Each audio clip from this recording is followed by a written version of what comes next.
ఐటీలో ఎంట్రీ కావాలా? Trainee software engineer గా అజా కోడింగ్ ట్యూటర్ లో 2 వీక్స్ ట్రయల్ పీరియడ్ లో వెంటనే చేరండి. జై భారత్ పార్టీ అధ్యక్షులు అలాగే మాజీ సిబిఐ జేడి లక్ష్మీనారాయణ గారు, ఒక్కసారి ఆయనతో మాట్లాడదాం. మనతో ఉన్నారు ప్రస్తుతం. ఎందుకంటే అదానీ కేసు విషయంలో సార్ ఏం చెప్తారో ఆయన మాటలోనే ఇప్పుడు వినేద్దాం. సార్ నమస్తే. నమస్కారం. అదానీ కేసు చూస్తున్నాము. యుఎస్లో ఫండ్స్ రైజ్ చేసి వాటిని ఇక్కడ ఇల్లీగల్గా లంచాలు ఇచ్చారు అనేది కేసు రిజిస్టర్ అయింది. అక్కడ రిజిస్టర్ అయిన కేసులు అసలు ఏముండదు, అమెరికాలో కేసులు చాలా రిజిస్టర్ అయిన ఇంతకుముందు కూడా ఎవరు పట్టించుకోరని కొంతమంది అంటుంటే, లేదు అమెరికాలో చట్టాలు చాలా తీవ్రంగా ఉంటాయి, ఖచ్చితంగా కఠినమైన శిక్షలు అమలవుతాయి, నేను అరెస్ట్ తప్పదు అని చెప్పేసి కొంతమంది మాట్లాడుతున్నారు. మొత్తం డీటెయిల్స్ చెప్పండి సార్ అసలు దీనికి సంబంధించి. అంటే ముందుగా మనం భారతదేశం యొక్క ఎనర్జీ రిక్వైర్మెంట్ ప్రస్తుతం ఎంత ప్రొడ్యూస్ చేస్తున్నదని ఒక జస్ట్ ఒక 5 minutes. అలాగే సార్. భారతదేశంలో ప్రస్తుతం 4,52,000 మెగావాట్లు మనం ప్రొడ్యూస్ చేస్తున్నాం. దీన్ని 2030వ సంవత్సరానికి సుమారుగా 500 మెగావాట్లు, అంటే 5 లక్షల గిగావాట్లు అంటాం. ఒక గిగావాట్ అంటే 1000 మెగావాట్. అంటే 2030వ సంవత్సరానికి 500 గిగావాట్లు అంటే 5 లక్షల మెగావాట్లు ప్రొడ్యూస్ చేయాలన్నది.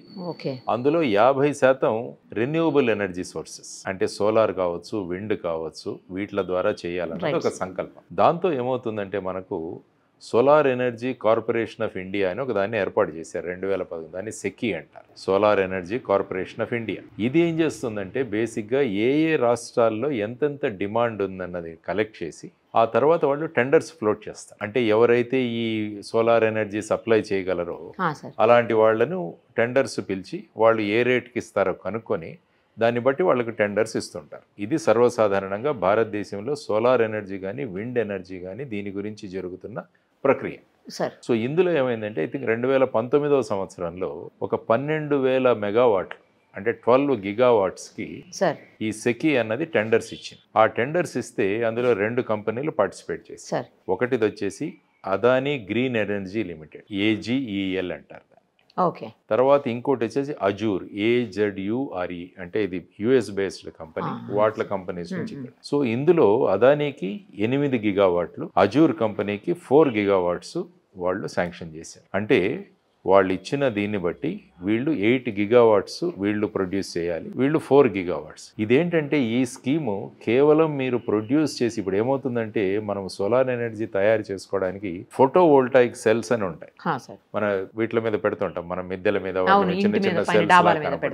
అవన్నీ ఏంటంటే ప్రస్తుతం చైనా నుంచి వస్తుంది. కానీ ఇప్పుడు ఈ స్కీమ్లో వాళ్ళు ఏం ప్రవేశపెట్టారంటే మీకు 8 గిగావాట్లు ఇస్తున్నాము, అందులో 2 గిగావాట్లు మీరు కంపెనీ పెట్టాలి. అంటే 2 గిగావాట్లకు కావాల్సినన్ని ఫోటో వోల్టాయిక్ సెల్స్ మీరే ప్రొడ్యూస్ చేయాలి. అంటే అన్ని అక్కడి నుంచి తెచ్చుకోవడం కాదు. కాబట్టి మీరు ఇక్కడ పెడితే ఇక్కడ ఎంప్లాయ్మెంట్ వస్తుంది. ఆ విధంగా ఈ 8 గిగావాట్లు వీరికి, తర్వాత అజూర్ కంపెనీ కూడా 4 గిగావాట్లు, వాళ్ళు కూడా ఈ మ్యానుఫ్యాక్చరింగ్ ఫెసిలిటీ పెట్టాలి. సో ఆ విధమైన టెండర్ శాంక్షన్ అయింది. కానీ ఏమైందంటే అప్పుడు సాధారణంగా ప్రొసీజర్ ఎలా ఉంటుందంటే ముందు వీళ్ళ రిక్వైర్మెంట్స్ అన్ని కనుక్కొని ఆ తర్వాత ఈ కంపెనీస్కి టెండర్ పిలుస్తారు. కానీ ఈ పర్టికులర్ దాంట్లో స్టేట్స్కి ఏం రిక్వైర్మెంట్ కావాలన్నది తెలుసుకోకుండా డైరెక్ట్గా వీళ్ళు ఈ 12 గిగావాట్లకు టెండర్ ప్రకటించి వీళ్ళిద్దరికీ ఇచ్చారు. సో వీళ్ళని ఏమంటారంటే పవర్ పర్చేజింగ్ అగ్రిమెంట్స్ అంటారు, PPAలు అంటారు. అంటే మీరు ఒక యూనిట్ ఎంతకు సప్లై చేయగలరు అన్నది పవర్ పర్చేజ్ అగ్రిమెంట్. ఇందులో చూస్తే ఐ థింక్ ₹2.54 అనుకుంటాను. వీళ్ళు ఒక్కొక్క యూనిట్ మేము 25 సంవత్సరాలకు సప్లై చేస్తాం. వీళ్ళ అగ్రిమెంట్ అయింది సెకీతో, అదానీ గ్రీన్ ఎనర్జీ లిమిటెడ్, తర్వాత వచ్చేసి ఈ అజూర్ కంపెనీ వాళ్ళ సబ్సిడరీస్తో అగ్రిమెంట్ అయింది. కానీ తర్వాత ఏమైంది, స్టేట్లు ఎవరు కొనడానికి రెడీగా లేరు. మామూలుగా ఎలా అవుతుందంటే స్టేట్లో జెన్కో అని ఉంటుంది, వాళ్ళు ఏం చేస్తారంటే జనరేట్ చేస్తారు. అంటే హైడ్రో ఎలక్ట్రిక్ ప్రాజెక్ట్ కావచ్చు, థర్మల్ కావచ్చు, వీళ్ళు జనరేట్ చేస్తారు. ప్రొడ్యూస్ అయిన ఎనర్జీని ట్రాన్స్కో అని ఇంకోటి ఉంటుంది, వాళ్ళు ఏం చేస్తారంటే ట్రాన్స్మిట్ చేస్తారు. అంటే ఫర్ ఎగ్జాంపుల్ కృష్ణపట్నంలో తయారైంది అనుకున్నాం, అక్కడ నుంచి జెన్కో దాన్ని ఏం చేస్తారంటే ట్రాన్స్కో వాళ్ళు సప్లై చేస్తారు. తర్వాత ఏం చేస్తారంటే డిస్ట్రిబ్యూటర్ కంపెనీస్ ఉంటాయి, డిస్కామ్లు అంటారు, డిస్ట్రిబ్యూటర్ కంపెనీ. వీళ్ళు ఏం చేస్తారంటే అందరికీ డిస్ట్రిబ్యూట్ చేస్తారు. సో ఇప్పుడు మ్యాక్సిమం డిమాండ్ ఎవరంటే డిస్కామ్లు ఇవ్వాలి, మాకు ఇంత డిమాండ్ ఉంది కాబట్టి స్టేట్ గవర్నమెంట్ మీరు కొనుక్కోండి. కానీ ఈ పర్టికులర్ కేసులో ఏమైందంటే వీళ్ళు సెకీ వాళ్ళు అదానీతోనూ వీళ్ళతోనూ అగ్రిమెంట్ చేసేసుకొని PPAలు చేసుకున్నారు. కానీ వీళ్ళది ఇంకా రాలేదు డిమాండ్స్. అప్పుడు ఏం చేశారంటే డిమాండ్స్ రాలేదని చెప్పి వీళ్ళు స్టేట్ గవర్నమెంట్లను అప్రోచ్ అవ్వడం మొదలుపెట్టారు. యాక్చువల్గా నేను చెప్పినట్టు రివర్స్ అవుతుంది. మాకు ఇంత రిక్వైర్మెంట్ ఉందంటే వాళ్ళు టెండర్, కానీ మొదట ఏం చేశారు, ఇందులో టెండర్ ఫ్లోట్ చేసేసారు. చేసిన తర్వాత వీళ్ళని అడగడం మొదలుపెట్టారు. వీళ్ళు మాకొద్దు, దీనికన్నా తక్కువ రేట్లో మాకు పవర్ వచ్చే ఆస్కారం ఉంటుంది కాబట్టి మేము అగ్రిమెంట్ చేసుకోమన్నా కూడా కొంతమంది అన్నారు. ఎందుకంటే గుజరాత్లో ఒక ప్రాంతంలో కేవలం ₹1.99 ఒక యూనిట్ ఇవ్వడానికి రెడీగా ఉన్నాయి కొన్ని కంపెనీలు, కానీ వీళ్ళు ₹2.54. అందువల్ల ఏమవుతుందంటే మేము మీకు బ్రైబ్స్ ఇస్తాము, మీరు అగ్రిమెంట్లు చేసుకోండి. సో దాని ద్వారా ఈ బ్రైబ్ అన్నది ఏదైతే ఉందో సుమారుగా 2029 కోట్లు, అందులో సుమారుగా ఒక 1700 కోట్లు ఇక్కడ ఆంధ్రప్రదేశ్లోకి వచ్చిందని. మిగతా 4 రాష్ట్రాలు ఒరిస్సా, తమిళనాడు, తర్వాత వచ్చేసి ఛత్తీస్గఢ్, ఆ తర్వాత జేఎండ్కే, వీళ్లకు సుమారుగా 680 కోట్లు అక్కడికి వెళ్ళిందన్నది ఆ యుఎస్లో ఏవైతే వాళ్ళు యుఎన్ జస్టిస్ డిపార్ట్మెంట్. కానీ తర్వాత ఏమైందంటే అక్కడ వీళ్ళు ఈ విధంగా పెద్ద ప్రాజెక్టు మాకు వచ్చింది కాబట్టి ఇన్వెస్టర్లు ఇన్వెస్ట్ చేయండి అని చెప్పేసి అక్కడ అడ్వర్టైజ్మెంట్స్ ఇచ్చారు. దాంతో ఏంటంటే యుఎస్ వాళ్ళు ఇన్వెస్ట్ చేయడం మొదలుపెట్టారు, వాళ్ళ బాండ్స్ కొనుక్కోవడం మొదలుపెట్టారు. అందువల్ల ఏమొచ్చిందంటే security and exchanges committee SEC అన్నది కూడా వచ్చింది. అక్కడ చట్టాలు ఉన్నాయి. ఒక చట్టం ఏంటంటే foreign officials non bribery act అని ఒకటి ఉంది. అంటే ఇటువంటి వాటిని చేసేటప్పుడు మీరు ఫారిన్ నేషనల్ వాళ్ళకి బ్రైబ్స్ ఇస్తే, అంటే లంచాలు ఇస్తే, అది ఈ చట్టానికి వ్యతిరేకం అని చెప్పి ఒక చట్టం. ఓకే. సో ఇందులో 2 విషయాలు ఉన్నాయి. ఒకటి వచ్చేసి ఈ విధంగా మీరు లంచాలు ఇవ్వడం అన్నది ఆ చట్టానికి వ్యతిరేకం కాబట్టి క్రిమినల్ యాక్షన్. ఈ విధంగా మీకు పెద్ద ప్రాజెక్ట్ వచ్చిందని చెప్పి మేము లంచాలు ఇచ్చామన్న దాన్ని మీరు దాచిపెట్టి మా US ఇన్వెస్టర్ల దగ్గర నుంచి మీరు డబ్బులు ఇన్వెస్ట్ చేయించుకున్నారు కాబట్టి వీళ్ళను మోసం చేశారన్నది ఒక సివిల్ సూట్. అది సెక్యూరిటీ ఎక్స్చేంజెస్ కమిషన్ వాళ్ళు వేసింది. కాబట్టి 2 సూట్లు నడుస్తున్నాయి అందులో 8 మంది మీద. అందులో ముఖ్యంగా గౌతమ్ అదాని, ఆ తర్వాత వరుణ్ అదాని అనే ఒకతను, తర్వాత వినీత్ జైన్ అని, ఇలా ఒక 8 మంది మీద ఈ సూట్స్ అన్నవి వేయడం జరిగింది. సో ఇది ప్రస్తుతం జరుగుతుంది. అందులో వాళ్ళు ముఖ్యంగా పేర్కొన్నది ఏంటంటే ఫారిన్ అఫీషియల్ అని ఒక కోట్ ఇచ్చారు. అందులో అది మీరు చదివానది, వాళ్ళు చేసిన ఛార్జ్షీట్ కానీ ఆ కంటెన్షన్ కానీ, అందులో ఆ ఫారిన్ అఫీషియల్ దాంట్లో he was occupying an important position from May 2019 to June 2024 of Andhra Pradesh అని ఇచ్చి పేరెవరిది మెన్షన్ చేయలేదు.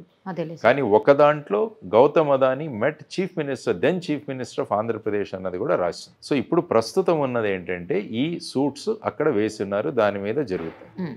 సో ఇందులో ఇక్కడ ఫారిన్ అఫీషియల్ ఎవరు, ఆర్ స్టేట్ గవర్నమెంట్ అఫీషియల్స్ ఎవరు, తర్వాత మిగతా 4 రాష్ట్రాల్లో 680 కోట్లు ఏదో వెళ్ళింది, దాన్ని ఎవరికి ఇచ్చారు, ఇవన్నీ కూడా తర్వాత వాళ్ళు ఏంటంటే బేసిక్గా ఈ బ్రైబ్ డీటెయిల్స్ ఎక్కడ ఎవరికి ఇచ్చామన్నది ఈ వినీత్ జైన్ అన్న అతని ఫోన్లో ఉందని చెప్పేసి ఆ ఫోన్ కూడా వాళ్ళు సీజ్ చేశారు. సో అది కూడా వాళ్ళు ఎవరికి ఆ డీటెయిల్స్ ఇవ్వలేదు, కానీ అతని దగ్గర ఫోన్లో ఈ డీటెయిల్స్ అన్నీ ఉన్నాయని చెప్పేసి అక్కడ మెన్షన్ చేయడం జరిగింది. సో ఇప్పుడు ఈ విధమైన పరిస్థితిలో ప్రస్తుతం ఉంది. అంటే వాళ్ళు ఎవరికి ఇచ్చారు, ఎక్కడిచ్చారు, ఎలా ఇచ్చారు, ఏ అకౌంట్లో వేశారు, అది అకౌంట్ రూపంలో వేశారా లేకుంటే క్యాష్ రూపంలో ఇచ్చారా, ఎలాంటిది అన్నది కూడా బయటికి రావాలి. లేకుంటే ఏమవుతుందంటే మామూలుగా ట్యాక్స్ హెవెన్స్ అని ఉంటాయి కంట్రీస్, కొన్ని మారిషియస్ ఉంటుంది, ఐల్ ఆఫ్ మ్యాన్ అని ఒకటి ఉంటుంది, బ్రిటిష్ వర్జిన్ ఐలాండ్స్ ఉంటుంది. అక్కడ ఏంటంటే ఇలాంటి షెల్ కంపెనీస్ ఫామ్ చేసి అక్కడికి వెళ్ళిపోతుంది డబ్బు. సో ఇప్పుడు ఆ ఇన్వెస్టిగేషన్ వాళ్ళు ఎలా చేస్తారన్నది కూడా ఒక విషయం. కానీ ఫైనల్గా వాళ్ళు తేల్చింది ఏంటంటే ఈ మొత్తం డీల్లో 2029 కోట్ల రూపాయలు లంచాలుగా ఇవ్వడం జరిగింది. ఇదైతే కన్ఫర్మ్గా వాళ్ళు రాశారు. ఇందులో సుమారుగా 680 కోట్లు ఇక్కడ 1700 కోట్లు ఆంధ్రప్రదేశ్లో ఇచ్చింది. ఎందుకంటే ఆంధ్రప్రదేశ్లో సుమారుగా 7 గిగావాట్లకి ఇక్కడ అగ్రిమెంట్స్ అయ్యాయి, అంటే 7000 మెగావాట్లకి. అంటే యాక్చువల్గా ఇది ప్రపంచంలోని అతి పెద్ద కాంట్రాక్ట్. వీళ్ళకి ఇచ్చిన మొదట నేను చెప్పిన 12 గిగావాట్స్ అనేది ఇంతవరకు ఎప్పుడూ జరగలేదు. సో అలాంటిది జరిగింది. మరి సెకీ వాళ్ళ రోల్ ఏంటి, solar energy corporation of India వాళ్ళు ప్రొసీజర్ ఫాలో అయ్యారా? జనరల్గా ఇక్కడ డిమాండ్స్ వచ్చిన తర్వాత అక్కడ అగ్రిమెంట్ అవ్వాలి, కానీ ముందే ఇచ్చేసి మా దగ్గరికి ఎవరు రావట్లేదని వీళ్ళకు చెబితే వీళ్ళు వెళ్ళడం అది ఎప్పుడు జరగదు మామూలు. ఎందుకంటే నేను స్టేట్, ఫర్ ఎగ్జాంపుల్ ఆంధ్రప్రదేశ్, నాకు 6000 మెగావాట్లు కావాలి, నేను నా డిమాండ్ సెకీకి పంపిస్తాను. ఇలా అన్ని రాష్ట్రాల నుంచి వచ్చిన తర్వాత సెకీ వాళ్ళు టెండర్ వేస్తారు, మాకు టోటల్గా భారతదేశంలో 12,000 మెగావాట్లు కావాలి కాబట్టి మీరు మీ టెండర్స్ వేయండి అని. సో వాళ్ళు కొటేషన్స్ ఇస్తారు. ఇచ్చిన తర్వాత వాళ్లతో రివర్స్ టెండరింగ్ చేసి ఫైనల్గా పవర్ పర్చేజ్ అగ్రిమెంట్స్ చేసుకొని, అది అయిన తర్వాత వీరితో పవర్ సేల్ అగ్రిమెంట్స్ చేసుకుంటారు. PSA అంటారు, అది PPA, ఇది PSC. ఈ డిస్కాములతో వాళ్ళు PSAలు చేసుకుంటారు.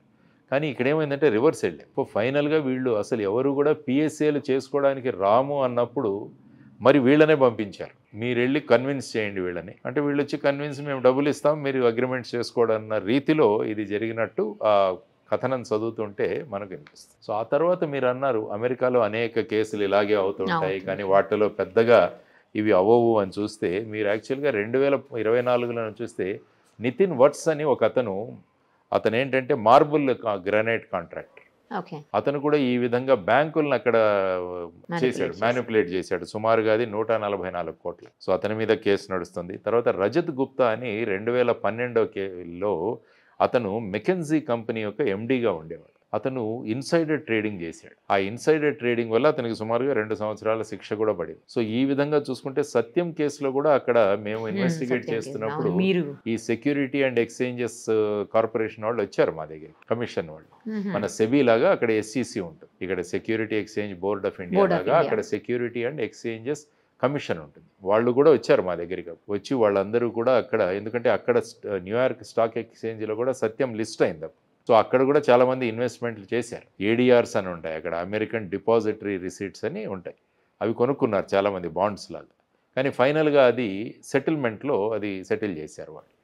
కాబట్టి అది ఒక క్రిమినల్ కేసు అలాంటిది ఏం అవ్వలేదు, ఫైనల్గా సెటిల్మెంట్ అయింది. సో ఆ విధమైన ప్రక్రియ ఇంతకుముందు నేను చెప్పినట్టు ఒక 4-5 మీద ఈ విధంగా కూడా కేసులు జరిగాయి. అంటే ఇప్పుడు ఫైనల్గా ఈ కేసులు ఎలా ముందుకు వెళతాయి, తర్వాత వీళ్ళు ఇన్వాల్వ్ అయిన వాళ్ళు ఎవరు, ఆ తర్వాత వాళ్లను మళ్ళా అక్కడి ప్రాసెస్లో తీసుకురావాలంటే సంబంధిత దేశం నుంచి ఎక్స్ట్రాడేట్ చేయాలి. అంటే ఒక దేశం యొక్క వ్యక్తి, ఒక దేశానికి చెందిన నాగరికుడు వాళ్ళ దేశంలో కనుక అఫెన్స్ చేస్తే ఆ మనిషి మీద అక్కడ ట్రయల్ చేయాలంటే ఇప్పుడు ఇక్కడి నుంచి ఆ వ్యక్తిని తీసుకువెళ్ళాలి. ఆ తీసుకువెళ్ళడానికి ఎక్స్ట్రాడిషన్ యాక్ట్ అని ఒకటి ఉంది. ఇప్పుడు అందులోనే ప్రయత్నిస్తున్నారు.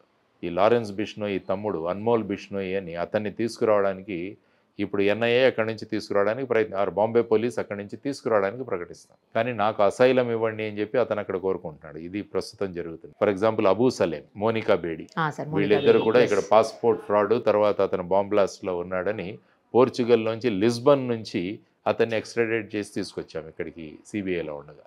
మోనికా బేడి వాళ్ళిద్దరిని తీసుకుని ఇక్కడ వాళ్ళకి తీసుకొచ్చారు. సో ఆ విధంగా ఆ దేశం నుంచి తీసుకురావాలి. కానీ కొన్ని దేశాలు ఇవ్వకపోవచ్చు వాళ్ళు. ఫర్ ఎగ్జాంపుల్ ఇక్కడ వోక్స్ వ్యాగన్ కేసులో ఇన్వెస్టిగేట్ చేస్తున్నప్పుడు ఇక్కడ హెల్ముత్ సూస్టర్ అనే ఒకతను రోమ్కు చెందిన వ్యక్తి, ఇటలీ. అతను ఇక్కడ వచ్చి వీళ్ళందరినీ మోసం చేశాడు. కాబట్టి అతన్ని ఇక్కడికి తీసుకురావడానికి మేము 10 రోజులు క్యాంప్ చేసాం రోమ్లో వెళ్ళి. అక్కడ కోర్టులో వెళ్ళి వాదనలు వినిపించాం. కానీ ఏంటంటే మా దేశం సిటిజన్ కాబట్టి ఇది ఇక్కడ పెద్ద క్రైమ్ కాదు కాబట్టి మేము ఇవ్వము అన్నారు. ఇవ్వలేదా సార్? ఇవ్వలేదు వాళ్ళు. మేము ఎంత ప్రయత్నించామంటే దానికోసం వాళ్ళు ఏమంటారంటే చీటింగ్ ఇక్కడంతా కాంపౌండబుల్ కేసు కాబట్టి మేము ఇవ్వము అన్నారు. సో ఈ ఎక్స్ట్రాడిషన్లో కూడా కొన్ని దేశాలు, ఫర్ ఎగ్జాంపుల్ ఇప్పుడు దావూద్ ఇబ్రహీం గాని చేస్తున్నారు. ఫర్ ఎగ్జాంపుల్ ఇప్పుడు లలిత్ మోడీ, తర్వాత మేహుల్ చోక్సీ, నీరవ్ మోడీ, విజయ్ మాల్యా, వీళ్ళందరినీ కూడా వాళ్ళు యూకేలో ఉన్నారు. వాళ్ళని తీసుకురావడానికి మనం ప్రయత్నం చేస్తున్నాం. కానీ అక్కడ చట్టాలు ఏంటంటే వాళ్లకు అవకాశం ఇస్తున్నాయి పై కోర్టుకు అప్పీల్ చేసుకోవడం. కాబట్టి ఒక వ్యక్తిని తీసుకొచ్చి ఆ వ్యక్తిని ఇక్కడ తీసుకొచ్చి అతని మీద చేయడం అన్నది కూడా అంత సులభమైన విషయం కాదు మనకు జరిగే. కాబట్టి ఇప్పుడు ప్రస్తుతం మనకి ఈ విధమైన ఛార్జెస్ ఉన్నాయి వీళ్ళ మీద. వీళ్ళని ఏం చేస్తారు అన్నది ఆ కోర్టులు నిర్ణయిస్తాయన్నమాట. ఇప్పుడు ఒకవేళ సార్ తన కనుక తీసుకువెళ్ళారు అనుకుందాము, ఇతను ఎవరెవరికైతే బ్రైబ్ చేశాడు, ఇప్పుడు రాష్ట్రాల ఆఫీసర్స్కి చేశాడా లేకపోతే డైరెక్ట్ సీఎంలకే చేశాడో తెలియదు. అదంతా ఇన్వెస్టిగేషన్ చేయాలన్నా వాళ్ళు రావాలి కదా ఇక్కడికి, ఇన్వెస్టిగేషన్ చేయాల్సిందే. టీంలు మామూలుగా రావచ్చు, ఇన్వెస్టిగేషన్ చేస్తాయి. ఇన్వెస్టిగేషన్ ఫారిన్ కంట్రీలో చేయడానికి 2 వ్యవస్థలు. ఒకటి వచ్చేసి ఆ ఇన్వెస్టిగేటింగ్ ఏజెన్సీస్ అక్కడ ఆ దేశం పర్మిషన్ ఇస్తే అక్కడికి వెళ్ళవచ్చు. ఓకే. లేకుంటే ఏంటంటే లెటర్ రిగాటరీ అని ఒక సిస్టమ్. అంటే ఏం చేస్తామంటే ఇక్కడి కోర్టుల ద్వారా మనకి ఏమేం కావాలి అన్నది ఇక్కడి కోర్టుకు రాస్తాం. ఈ కోర్టు వాళ్ళు ఆ లెటర్ ఆఫ్ రిగాటరీ అంటారు. దాన్ని ఏం చేస్తారంటే ఆ దేశానికి కోర్టుకు పంపిస్తారు. ఆ దేశం కోర్టు ఆ దేశం పోలీసులకు ఇస్తారు. ఓకే. వాళ్ళు మనం ఏ పాయింట్లో ఇన్వెస్టిగేట్ చేయాలో అది వాళ్ళు ఇన్వెస్టిగేట్ చేసి దాన్ని అక్కడ కోర్టుకు సబ్మిట్ చేస్తే అక్కడి కోర్టు ఈ కోర్టుకి సబ్మిట్ చేసి ఇక్కడ ఇస్తారు. దాన్ని ఎల్ఆర్స్ అంటాం మామూలుగా. ఎల్ఆర్ ప్రొసీజర్, లెటర్ ఆఫ్ రిగాటరీ అని అదొక ప్రొసీజర్. సో కొన్ని మేము ఫర్ ఎగ్జాంపుల్ సత్యం కేసులో మారిషస్కి వెళ్ళాము ఇన్వెస్టిగేట్ చేయడానికి. అక్కడ మారిషస్ వాళ్ళు ఒప్పుకున్నారు మమ్మల్ని రావడానికి. అక్కడికి వెళ్ళి కొంత ఇన్వెస్టిగేషన్ అక్కడ చేసుకోవచ్చు. కొన్ని దేశాలు ఒప్పుకోవు కాబట్టి ఈ ఎల్ఆర్ ప్రొసీజర్ కూడా మనం చేస్తాం. ఎందుకంటే ముఖ్యంగా ఈ ట్యాక్స్ హేవెన్ కంట్రీస్ అని ఉంటాయి. ఎక్కడైతే ఈ డబ్బులు వెళ్ళి అక్కడ పెట్టేసుకుంటుంటారు షెల్ కంపెనీస్ ఏర్పాటు చేసి, మారిషస్ కావచ్చు, నేను ఇంతకుముందు చెప్పిన ఐల్ ఆఫ్ మ్యాన్ కావచ్చు, బ్రిటిష్ వర్జిన్ ఐలాండ్స్ కావచ్చు, అక్కడ సాధారణంగా ఇన్ఫర్మేషన్ ఇవ్వరు వాళ్ళు. మీకు కోర్టుల నుంచి రాసినా ఏం చేసినా కూడా వాళ్ళు ఇవ్వరు. జనరల్గా ఇవన్నీ కూడా ఇంటర్పోల్ నుంచి రూట్ చేస్తాం అన్నమాట. ఓకే. సో ఇప్పుడు కావాలంటే అక్కడ ఉన్న FBI ఏదైతే ఏజెన్సీ ఉందో ఇంకొక ఛార్జ్ దాంట్లో చదువుతుంటే తెలిసింది ఏంటంటే, వీళ్ళు ఈ ఇన్వెస్టిగేషన్ అవ్వకుండా కూడా అడ్డుకోవడానికి కూడా ప్రయత్నం చేశారని ఒక ఛార్జ్ ఉంది వీళ్ళ మీద. ఈ గౌతమ్ అదాని, మిగతా ఈ వినీత్ జైన్, తర్వాత వచ్చేసి ఇంకొక ఈ అదాని వాళ్ళ నెఫ్యూ, వీళ్ళందరూ కూడా అడ్డుకున్నారన్నది ఒకటి అలిగేషన్. సో ఈ విధమైన అలిగేషన్స్లో మరి ఏ విధంగా ఈ కేసు ముందుకు వెళుతుందన్నది వేసి చూడాల్సిన అంశం. సార్ ఇప్పుడు ఒకవేళ అంత ఇన్వెస్టిగేషన్ ప్రాపర్గానే అయింది అనుకుందాం సార్, చాలా టైం టేకింగ్ ప్రాసెస్ నాకు అర్థమైంది. అంత అయిన తర్వాత కూడా ఒకవేళ నిజంగా ఇక్కడ సీఎంసో లేకపోతే ఇక్కడ అఫీషియల్స్ ఏమైనా ఇన్వాల్వ్మెంట్ ఉంది అని తెలిస్తే మళ్ళీ వీళ్ళ మీద కూడా కేసు బుక్ అవుతుంది అక్కడ? ఆ కేసులోనే వీళ్ళని తీసుకుంటారు కదా, అదే ఆ కేసులోనే అక్యూజ్డ్ గా తీసుకుంటారు. అంటే ఇప్పుడు ఏంటంటే ఈ బ్రైబ్ ఎక్కడ ఇవ్వబడడం జరిగిందన్నది చూడాలి. అంటే జ్యూరిస్డిక్షన్ ఒక ప్రశ్న వస్తుంది అన్నమాట. అదే అందుకోసం అడిగాను సార్. అంటే ఇప్పుడు వీళ్ళ అకౌంట్లో ఇక్కడ వచ్చాయా, అంటే ఈ ట్రాన్సాక్షన్ అన్నది ఎక్కడ జరిగింది, ఇవన్నీ కూడా అంటే భారతదేశంలో ఇది జరిగిందని మరి అక్కడ ఉన్న ఎవిడెన్స్ తీసుకొని మనం ఇక్కడ ఏదైనా కేసు కట్టొచ్చా అన్నది కూడా చూడాల్సిన అంశం. సో ఆ విధంగా, ఎందుకంటే ఆ బ్రైబరీ అన్నది ఇక్కడ జరిగింది కాబట్టి ఈ విధంగా ఇంపార్టెంట్ పీపుల్ ఎవరైతే ఉన్నారో, ముఖ్యమైన వ్యక్తులు ఎవరైతే ఉన్నారో వారు ఈ విధంగా దీన్ని క్రిమినల్ మిస్కాండక్ట్ అంటాం, ప్రివెన్షన్ ఆఫ్ కరప్షన్ యాక్ట్లో, ఈ విధంగా స్వలాభం కోసం ఈ విధంగా అనుకున్న రేట్ కన్నా ఎక్కువ అమ్మడం, లేకుంటే వాళ్ళ దగ్గర బ్రైబ్స్ తీసుకొని మనకు అవసరం లేకున్నా కూడా అగ్రిమెంట్స్ చేసుకోవడం, ఇంకా తక్కువ రేట్లో ఎక్కడైనా ఎనర్జీ దొరుకుతున్నా కూడా దాన్ని తీసుకోకుండా ఎక్కువ రేట్లో వీళ్ళ దగ్గరే తీసుకోవడం వల్ల ఇంత డబ్బు ప్రభుత్వ ఖజానాకు నష్టం వచ్చింది. అంతే కదా, నాకు ₹2 ఒక చోట వస్తుంటే నేను అక్కడ కాకుండా ₹2.5 ఎక్కడైనా తీసుకుంటే మరి నేను ఇక్కడ అనవసరంగా ప్రభుత్వ ఖజానా నుంచి అనవసరంగా నష్టం చేశాను కదా మరి ప్రభుత్వ ఖజానాకు, అది కూడా కేసు అవుతుంది. సో ఇప్పుడు వాళ్ళ దగ్గర నుంచి వచ్చిన ఈ విషయాలు ఏవైతే చూసుకొని మరి ఇక్కడ వాళ్ళు వర్కౌట్ చేయాలి, మరి ఎక్కడెక్కడ అయింది, ఎందుకంటే 4-5 రాష్ట్రాలు ఉన్నాయి. అవును సార్, 4 రాష్ట్రాలు. వాళ్ళు ఎవరెవరు ఇన్వాల్వ్ అయినారు, వాళ్ళది ఏంటి ఇక్కడ భూమిక అన్నది కూడా చూడాలి. సో ఈ విధమైన పరిస్థితుల్లో ప్రస్తుతం ఇంకా ప్రిలిమినరీ ఇన్ఫర్మేషన్ వస్తుంది. ఈరోజు న్యూస్ పేపర్స్లో ఆర్టికల్స్ చాలా వచ్చాయి, తర్వాత వెబ్సైట్స్లోకి వెళితే మొత్తం వీళ్ళ టోటల్ ఛార్జ్ షీట్ లాంటిదే మనకు కనపడుతుంది. అవును సార్. అటు SEC వాళ్ళు వేసింది, తర్వాత డిపార్ట్మెంట్ ఆఫ్ జస్టిస్ వాళ్ళు వేసింది, ఇవి రెండు కూడా కనపడుతున్నాయి. ఇప్పుడు ఇన్వెస్టిగేషన్ తర్వాతే అరెస్ట్ చేస్తారా సార్, ముందే దీన్ని బేస్ చేసుకుని అరెస్ట్ చేసే అవకాశాలు ఉంటాయా? అంటే ఏంటంటే వాళ్ళ దగ్గర నుంచి ఏదైనా మనకు సమాచారం రాబట్టాలి అంటే వాళ్ళని అరెస్ట్ చేయొచ్చు. అరెస్ట్ చేసే సందర్భంలో వాళ్ళ దగ్గర నుంచి ఇన్ఫర్మేషన్ రాబట్టాలి అన్నది, లేకుంటే కోర్టుకి డైరెక్ట్గా ఛార్జ్ షీట్ ప్రొడ్యూస్ చేసి వాళ్ళకి కోర్టులో పిలిచి అక్కడ ట్రయల్ నడపచ్చు. అలా కూడా ఓకే సార్, ఓకే. అసలు అరెస్టే లేకుండా ఎందుకంటే ఇది మొత్తం కూడా డాక్యుమెంట్స్ రూపంలో ఉందని వాళ్ళు అంటున్నారు. ఎందుకంటే ఇప్పుడు ఏది చూసినా కూడా సికి వాళ్ళు ఇచ్చిన టెండరు, ఆ తర్వాత టెండర్లో పార్టిసిపేషను, ఆ తర్వాత వచ్చేసి వీళ్ళకి ఇచ్చిన PPA, ఆ తర్వాత స్టేట్స్ సికితో చేసుకున్న PSA, పవర్ సేల్ అగ్రిమెంట్స్, అవన్నీ కూడా పేపర్ మీద దొరుకుతాయి, మనకి ఎక్కడా లేదు.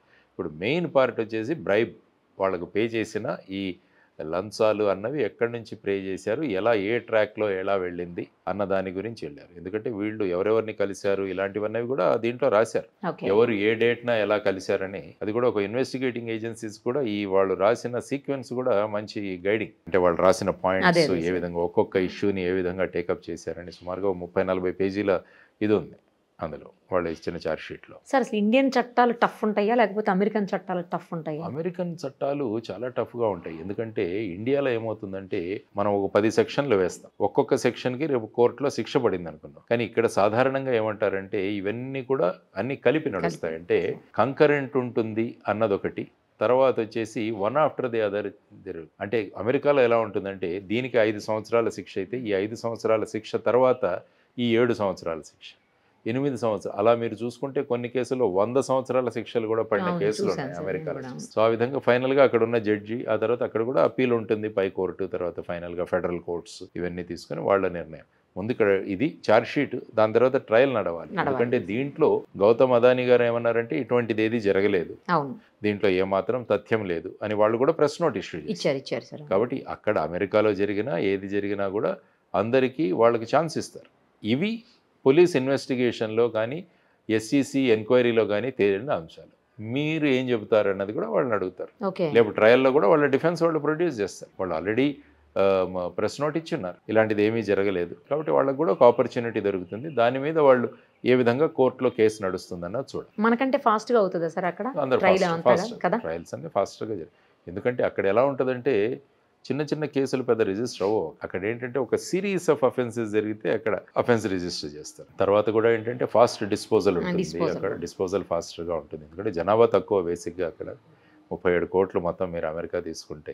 కొంచెం మన మీద క్రైమ్స్ కూడా తక్కువే అంటారు సార్. మరి క్రైమ్స్ అక్కడ బేసిక్గా ఏంటంటే క్రైమ్స్ అన్నవి తక్కువగానే అక్కడ మెయిన్గా అమెరికాను పట్టి పీడిస్తున్నది ఏంటంటే వెపన్ కల్చర్, గన్ కల్చర్. ఇప్పుడు చూడండి, మీరు ప్రతి 15 రోజులకి ఏదో ఒక యూనివర్సిటీలోనో, స్కూల్లోనో, మాల్లోనో, రెస్టారెంట్లోనో ఎవరో వచ్చి ఫైర్ చేశారు, లేదంటే వాళ్ళు కాల్చుకుని అలాంటివి చాలా. ఎందుకంటే గన్ కల్చర్ చాలా ఎక్కువ ఉంటుంది. ఎందుకంటే వెపన్స్ ఈజీగా దొరుకుతాయి మీకు అక్కడ.